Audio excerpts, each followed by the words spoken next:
Top of the morning to you, Rock Creek Fellowship, and happy Friday as we stand here on the precipice of a work week looking ahead to a weekend. At least many of you will be. For some of you, those weekends will be jam-packed with many good diversions, and for some of you, the weekends may seem long and ponderous. But in any case, for many, the end of the work week is a happy occasion, because it means no longer having to do what someone else wants you to do. It means getting to do what you want you to do. It's worth considering on a Friday morning, as we spend so many waking hours at work, what its value is to us personally. We've spoken before as agents of providence what the value is to our neighbors and to God, that He delegates work to us, that we help fulfill His nurturing and sustaining care to the world in the daily tasks we do and the occupations and vocations that have been entrusted to us.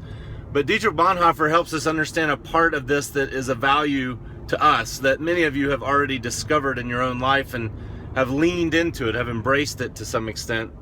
He says that work plunges people into the world of things.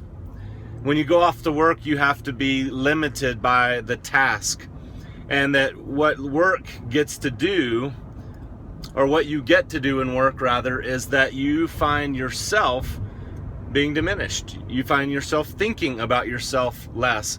You find yourself being weaned off of your own self-centeredness, because you have to give yourself to the task. You have to give yourself to projects and jobs, to disciplines, to attention giving, that simply for a while relieve you from the onerous and tyrannical burden of just thinking about yourself. He suggests that for many Christians, even though work is so hard and can be so rigorous, so demanding and so exhausting, that many Christians realize that God has given them the work that they do as a means of escaping their own self-preoccupation. That's a paraphrase, but the more you realize that, the more you realize the benefit that you get from any task that gets you outside of yourself. Whether that's worship on Sunday morning, where you are not watching yourself, but singing out to God and giving attention to your neighbor and listening to God's words preached, or whether that's building a house where you're having to pay special attention to measurements and the movement of saws and hammers and heavy equipment.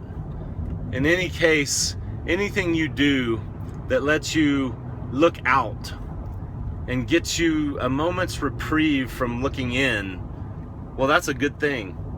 It's one of the great gifts of God, who would urge us to a kind of self-forgetfulness, because our joy comes just in that, in a state where we're not the main object of our thoughts, wishes, and desires.